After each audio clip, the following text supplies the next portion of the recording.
Hello guys, welcome back again. Today's topic is Bayes' strain theory. So today we will discuss about Bayes' strain theory in this video. So let's get started.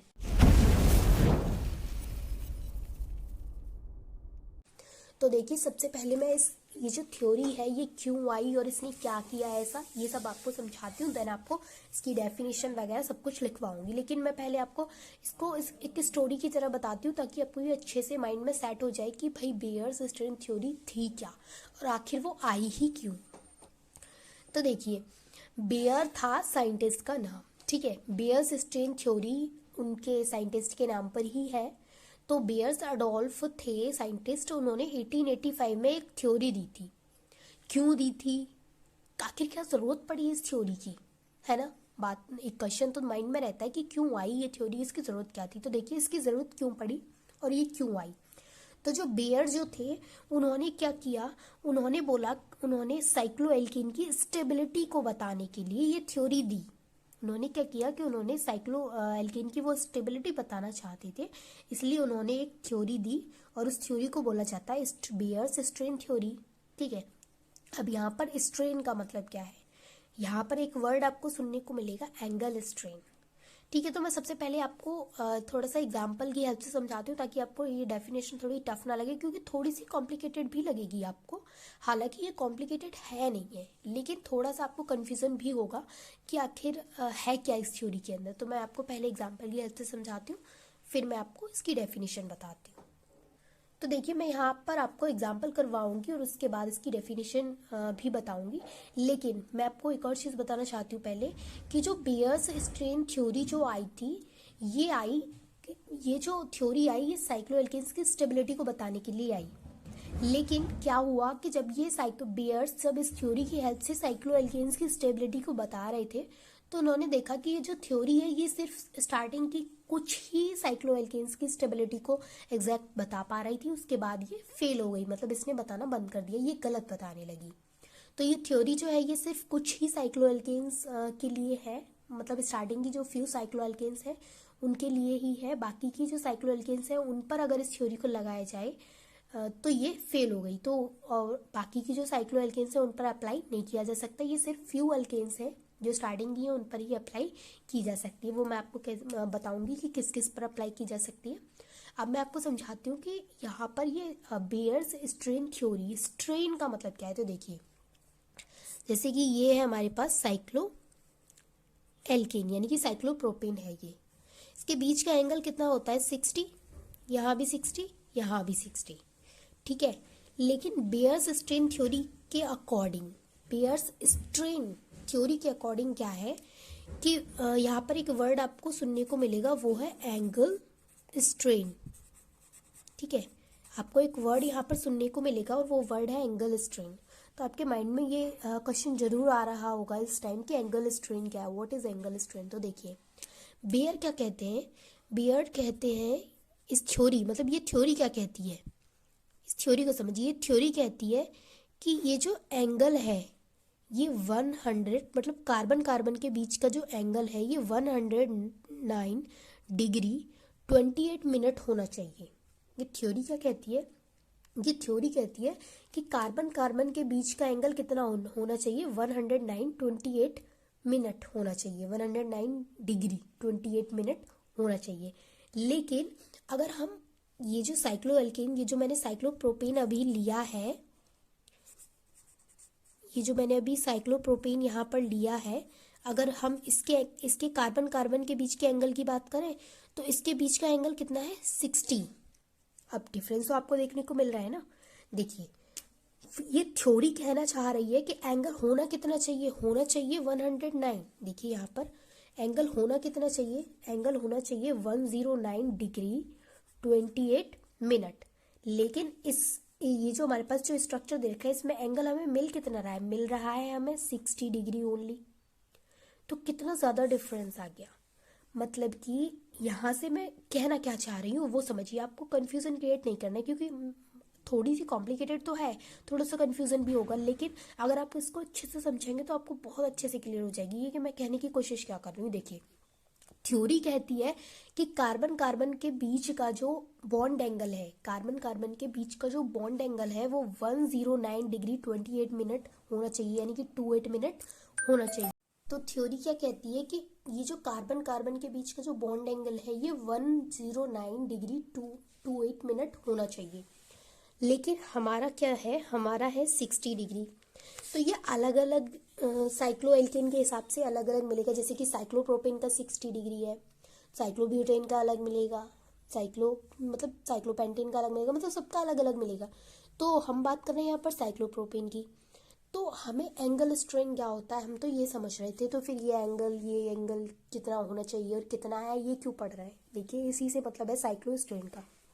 तो देखिए theory के according इतना angle होना चाहिए और इतना है, तो एंगल स्ट्रेन क्या है, तो एंगल स्ट्रेन है इन दोनों के बीच का डिफरेंस, यानी कि हमारे पास जो एंगल स्ट्रेन है वो होना चाहिए 109 डिग्री 28 मिनट, लेकिन हमारे पास जो एंगल है वो है 60 डिग्री। तो इन दोनों के बीच का जो डिफरेंस है उसको बोला जाता है एंगल स्ट्रेन। यानी कि अगर मैं आपको एक इजी एग्जांपल की हेल्प से समझाऊं, क्योंकि केमिस्ट्री के एग्जांपल्स थोड़े से टफ लगते हैं, तो मैं आपको एक इजी एग्जांपल की हेल्प से समझाती हूँ। देखिए जैसे कि अगर आप मार्केट जा रहे हैं, ठीक है, तो आपको मार्केट में आपको कुछ खरीदना है, फॉर एग्जांपल आपको टेबल खरीदनी है, ठीक है, तो टेबल होनी चाहिए 500 रुपीज़ की, ठीक, टेबल कितने की होनी चाहिए, 500 रुपीज़ की होनी चाहिए। लेकिन अब आप जब अलग अलग टेबल देख रहे हैं कि कोई ज़्यादा अच्छी टेबल है, किसी का पेंट ज़्यादा अच्छा लग रहा है, किसी का डिज़ाइन ज़्यादा अच्छा लग रहा है, तो आप अलग अलग जब टेबल देख रहे हैं तो वो आपको अलग अलग रेट की मिल रही हैं, यानी कि जितने की आप घर से सोच के गए कि टेबल 500 की मिलेगी, 500 की ही होनी चाहिए, आपने बोला कि टेबल 500 की ही मिलेगी, ना कम ना ज़्यादा। लेकिन जब आप मार्केट में गए तो आपको टेबल के अलग अलग प्राइस देखने को मिल रहे हैं, कोई 450 की है, कोई 400 की है, कोई 350 की है, कोई 325 की है, मतलब इस तरीके से आपको जो प्राइस देखने को मिल रहे हैं वो सबके डिफरेंट मिल रहे हैं, यानी कि जो आप सोच के गए थे अब उससे अलग है, कोई 600 की भी है। तो अब आप तो सोच के गए थे 500 की, लेकिन आपको क्या मिला, आपको अलग अलग प्राइस देखने को मिल रहे हैं। तो ये जो अलग अलग प्राइस आपको देखने को मिल रहे हैं ये क्या है, तो देखिए अब आप इसी एग्जाम्पल से समझिए कि आप 500 की सोच के गए और आप लेकर के आ रहे हैं 450 की, यानी आपको जो पसंद आई वो 450 रुपीज़ की है। तो अब आपने तो सोचा 500, लेकिन वो मिल गई 450 की, तो 500 में से 450 को सब्ट्रैक्ट करेंगे आप, तो कितने पैसे आए, 50 रुपीज़ बचे। तो जो 50 रुपीज़ है उसको एंगल स्ट्रेन समझिए, ठीक है, एंगल स्ट्रेन क्या है यहाँ पर, वो जो 50 रुपीज़ है, यानी कि जब ये थ्योरी कहती है कि एंगल इतना होना चाहिए 109 डिग्री 28 मिनट होना चाहिए एंगल, लेकिन एंगल 60 है, तो ये एंगल क्या करेगा, ये एंगल भाई जब ये एंगल चाह रहा है कि 109 डिग्री 28 मिनट होना चाहिए, तो ये क्या करेगा, ये अपने ऊपर स्ट्रेन यानी अपने ऊपर एक तनाव डालेगा। तो क्या करेगा, ये फैलने की कोशिश करेगा, ये दोबारा से कोशिश करेगा कि मैं 109 डिग्री 28 मिनट हो जाऊं, लेकिन ये है कितना 60, लेकिन ये क्या करेगा, ये अपने ऊपर स्ट्रेन डालेगा, तनाव डालेगा, ताकि ये 109 डिग्री 28 मिनट हो जाए, ठीक है। तो अब मुझे पता है कि आपको बहुत सारा कन्फ्यूज़न हो चुका है इसके अंदर, तो मैं आपका कन्फ्यूज़न फिर से दूर करती हूँ। देखिए अब मैं आपको सिंपल लैंग्वेज में सिंपल चीज़ें बताती हूँ कि आपको कितना कितना याद रखना है, ताकि आपको ये एकदम से जो आपके दिमाग में जो भी कन्फ्यूज़न हो रहा है वो कन्फ्यूज़न ना रहे। देखिए आप मेरा मतलब समझिए कि अब मैं क्या कहने की कोशिश कर रही हूँ। देखिए अब मेरे पास है ये एक एंगल और ये होना चाहिए 109 डिग्री 28 मिनट और मेरे पास है ये 60। तो अब जितना मुझे चाहिए ये उतना नहीं है, तो मैं क्या करूँगी, मैं अब देखूँगी कि कितना डिफरेंस आ रहा है दोनों में, यानी जितना होना चाहिए उससे कितना ज़्यादा या फिर कितना कम है मैं देखूँगी। तो मैं क्या करूँगी, 109 डिग्री 28 मिनट में से इसको सब्ट्रैक्ट करूँगी 60 डिग्री को। तो जो सब्ट्रैक्ट करने के बाद जो निकल के आ रहा है, जो भी आ रहा है XYZ, वो क्या है मेरा, वो है मेरा angle strain. Is it clear? Angle strain मैंने आपको सिर्फ इस ये जो इतना सब कुछ मैंने लिखा है जो कि अब बिल्कुल भी समझ में नहीं आ रहा कि मैंने क्या लिखा है, ये सब समझाने का रीज़न मेरा क्या रहा है, सिर्फ रीज़न है एंगल स्ट्रेन को समझाना। एंगल स्ट्रेन को समझाने की कोशिश कर रही हूँ मैं सिर्फ आपको। तो देखिए एंगल स्ट्रेन क्या होता है कि अगर आप 500 रुपीज़ का सोच करके कोई टेबल लेने गए और आपको उसके डिफरेंट डिफरेंट प्राइस वहाँ पर देखने को मिल रहे हैं, तो आप क्या करेंगे कि आप फिर उन दोनों के बीच के डिफरेंस को निकालेंगे कि कितना डिफरेंस आ रहा है दोनों के बीच में, और उस डिफरेंस को बोल देंगे हम वहाँ पर angle strain. Is it clear? Angle strain, angle कितना होना चाहिए? एंगल होना चाहिए 109 डिग्री 28 मिनट, लेकिन कितना है साइक्लोप्रोपेन में, कितना है 60 डिग्री। तो इस इन दोनों के बीच के डिफरेंस को बोला जाएगा यहाँ पर एंगल स्ट्रेन। ठीक है, अब आते हैं हम हमारी डेफिनेशन पर। तो आई होप कि आपको ये एग्जांपल तो अच्छे से क्लियर हो गया होगा। अब हम डेफिनेशन पर चलते हैं, और नहीं हुआ होगा तो डेफिनेशन की हेल्प से और अच्छे से क्लियर हो जाएगा। तो देखिए ये है bear Adolf 1885 explain a theory the relative stability of first few cycloalkane based on the fact that in tetrahedral geometry the normal angle between any pair of carbon atom bond is 109 degree 28 minute। यानी कि normal bond angle किसी भी कोई भी carbon atom का pair हो तो किसी भी कार्बन एटम के बीच में नॉर्मल बॉन्ड एंगल कैसा होना चाहिए? 109 डिग्री 28 मिनट होना चाहिए। तो उसकी ज्योमेट्री क्या होगी? उसकी ज्योमेट्री होगी टेट्राहेड्रल ज्योमेट्री। क्योंकि आपको पहले से ही पता है ये बात तो कि अगर बॉन्ड एंगल 109 डिग्री 28 मिनट होता है तो उसकी ज्योमेट्री क्या होती है? टेट्राहेड्रल ज्योमेट्री होती है। ठीक है, तो यहाँ तक क्लियर हुआ कि बिटवीन, यहाँ पर दे रखा है any pair of carbon atom bond is, मतलब किसी भी कार्बन एटम के पेयर के अंदर जो बॉन्ड एंगल होना चाहिए वो होना चाहिए, जो नॉर्मल बॉन्ड एंगल है वो 109 डिग्री 28 मिनट होना चाहिए। ठीक है, यहाँ तक क्लियर हुआ। आगे पढ़िए। This theory describes reactivity and stability of cycloalkane. इस थ्योरी की हेल्प से हम क्या करते हैं? इस थ्योरी की हेल्प, ये थ्योरी डिस्क्राइब करती है रिएक्टिविटी और स्टेबिलिटी साइक्लोएल्केन की। According to this theory, lower cycloalkane is more reactive than higher cycloalkane। इस थ्योरी के अकॉर्डिंग जो लोअर साइक्लोएल्केन्स होती हैं वो ज़्यादा रिएक्टिव होती हैं किसके कंपैरिजन में? हायर साइक्लोएल्केन्स के कंपैरिजन में।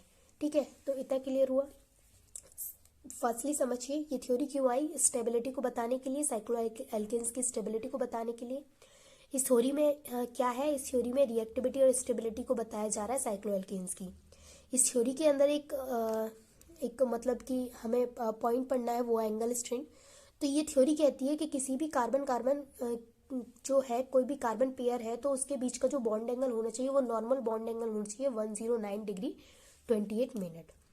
आगे पढ़ते हैं। We know the normal tetrahedral angle present in a molecule is 109 degree 28 minute. देखिए हमको भी पता है कि नॉर्मल जो टेट्राहेड्रल एंगल होता है किसी भी मॉलिक्यूल के अंदर, तो उसके बीच में 109 डिग्री 28 मिनट का बॉन्ड एंगल प्रेजेंट होता है।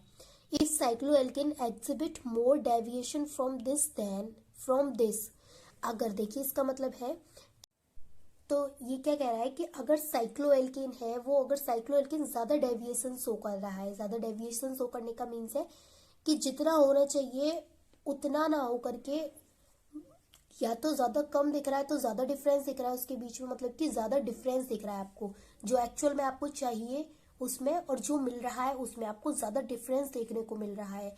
तो जो स्ट्रेन है वो भी क्या होगा? इंक्रीज होगा। जो मॉलिक्यूल के अंदर जो स्ट्रेन है वो क्या होगा? बढ़ेगा। ठीक है, which is known as angle strain, और उसको ही एंगल स्ट्रेन कहते हैं। एंगल स्ट्रेन क्या होता है? जो डिफरेंस होता है, जो एक्चुअल एंगल होना चाहिए वो और जो मिल रहा है एंगल वो, उन दोनों के बीच के डिफरेंस को बोला जाता है एंगल स्ट्रेन। ठीक है, एंगल स्ट्रेन को कैसे कैलकुलेट किया जाता है? तो इधर देखिए एंगल स्ट्रेन को कैलकुलेट करना। तो एंगल स्ट्रेन यानी कि डी, एंगल स्ट्रेन को डी से रिप्रेजेंट करते हैं। तो एंगल स्ट्रेन यहाँ पर डी है, तो हम कैलकुलेट कैसे करेंगे? सबसे पहले हम लेंगे हाफ, फिर जो एंगल होना चाहिए, होना क्या चाहिए? 109 डिग्री 28 मिनट माइनस जो एंगल दे रखा है, सब्ट्रैक्ट कर देंगे, इसमें से सब्ट्रैक्ट कर देंगे उस एंगल को जो एंगल दे रखा है। थीटा मतलब कि जो एंगल, जैसे कि अभी मैंने आपको एग्जांपल समझाया था साइक्लोप्रोपेन का, तो वहाँ पर 60 डिग्री एंगल दे रखा था तो यहाँ पर क्या आएगा 109 डिग्री 28 मिनट माइनस 60। अगर हम साइक्लोप्रोपेन का एंगल स्ट्रेन कैलकुलेट कर रहे हैं तो साइक्लोब्यूटेन का कर रहे हैं तो वो उसके हिसाब से आएगा, साइक्लोपेंटेन का कर रहे हैं तो वो उसके हिसाब से आएगा। ठीक है, चलिए आगे समझते हैं। देखिए अब मुझे आपको एंगल स्ट्रेन समझाने की ज़रूरत नहीं है क्योंकि मैं एंगल स्ट्रेन आपको पहले ही काफ़ी डिटेल में समझा चुकी हूँ कि एंगल स्ट्रेन क्या होता है। तो एंगल स्ट्रेन क्या होता है, डिफरेंस होता है जो एक्चुअल एंगल है और जो एंगल होना चाहिए, उन दोनों के बीच में का डिफरेंस को बोला जाता है एंगल स्ट्रेन। निकालते कैसे हैं, कैलकुलेट कैसे करते हैं, मैं सिर्फ वो समझाऊंगी अब आपको। तो देखिए अगर मुझे साइक्लोप्रोपेन जो दे रखा है यहाँ पर, इसके बीच का एंगल स्ट्रेन निकालना है तो मैं कैसे निकालूंगी किसके बीच का, देखिए यहाँ पर मेरे पास ये साइक्लोप्रोपेन दे रखा है और इसके बीच का एंगल स्ट्रेन निकालना है तो मैं कैसे निकालूंगी। तो देखिए सबसे पहले समझिए एंगल स्ट्रेन, मैं यहाँ पर D इजिकल्स टू हाफ तो मुझे लेना, जैसा कि मैंने भी फॉर्मूला में आपको बताया, तो हाफ लेना पड़ेगा। इसके बाद होना कितना चाहिए 109 डिग्री 28 मिनट। सब्ट्रैक्ट करूंगी वो जो मेरे पास है, तो साइक्लोप्रोपेन के अंदर क्या एंगल मिला है हमें 60 डिग्री। अब देखिए यहाँ पर सब्ट्रैक्ट कैसे होगा, ये थोड़ा सा कन्फ्यूजन हो जाता है। तो देखिए हाफ हो गया यहाँ पर और ये 109 डिग्री 28 मिनट में से मुझे 60 मिनट को हाफ करना है। तो देखिए हाफ कैसे होगा, यहाँ मैंने आपको करके बता रखा है। देखिए हाफ कैसे होगा, ये 60 जो मिनट है, ये जो 60 डिग्री है ये आपको मिनट में से सब्ट्रैक्ट नहीं करना, आपको 60 इधर 28 के नीचे नहीं लिखना है क्योंकि 60 क्या दे रखा है, डिग्री है। तो आपको इसको 109 के नीचे लिखना है और यहाँ पर कुछ नहीं तो जीरो लगा दिया, तो यहाँ पर सब्ट्रैक्ट करके क्या आ जाएगा 49 डिग्री 28 मिनट। ठीक है, ये आ गया। तो यहाँ पर सब्ट्रैक्ट करने के बाद ये आ गया। अब इसके नीचे हाफ दे रखा है तो क्या करेंगे, अब इसको हाफ से डिवाइड करेंगे। तो डिवाइड कैसे करेंगे, देखिए तो पहले अगर आप 2 से 4 को डिवाइड करेंगे तो 2 आ जाएगा, फिर 2 से 8 को डिवाइड करेंगे तो 4 आ जाएगा, 2 4 सा 8। अब 1 डिग्री यहाँ पर बचा। ये चीज़ आपको पता है ना कि 1 degree is equals to 60 minute होते हैं। 1 डिग्री में कितने मिनट होते हैं, 60। ठीक है, तो क्या होगा यहाँ पर कि यहाँ पर 1 डिग्री बचा तो 1 डिग्री इसकी तरफ जाएगा। तो आप क्या सोच रहे हैं कि 1 डिग्री इसकी तरफ जाएगा तो ये 128 हो जाएगा। अब इसको 2 से डिवाइड करेंगे, नहीं 128 नहीं होगा क्योंकि वो जो जा रहा है वो डिग्री में है। देखिए मैंने यहाँ नोट कर रखा है, तो 1 डिग्री इक्वल्स टू 60 मिनट होता है। तो यहाँ पर मिनट में दे रखा है और यहाँ से जो एक जा रहा है उठ के वो डिग्री है। तो क्या होगा 60 डिग्री मतलब 1 डिग्री इक्वल्स टू 60 मिनट। तो 60 को हम 28 में प्लस करेंगे तो 88 हो गया। तो यहाँ पर क्या आ गया, यहाँ पर 28 की जगह 88 हो जाएगा। क्यों, क्योंकि 1 डिग्री यहाँ से गया है और 1 डिग्री इक्वल्स टू 60 मिनट होता है और ये मिनट में है, तो 60 प्लस 28 करके 88 आ गया। अब हम 88 को इससे डिवाइड करेंगे तो 2 4 8, 2 4 8 यहाँ पर आ जाएगा 24 डिग्री 44 मिनट। ठीक है, तो आई होप कि आपको एंगल स्ट्रेन निकालना आ गया और हम इसके एप्लीकेशंस लिमिटेशंस को नेक्स्ट वीडियो में डिस्कस करेंगे। And thanks for watching this video.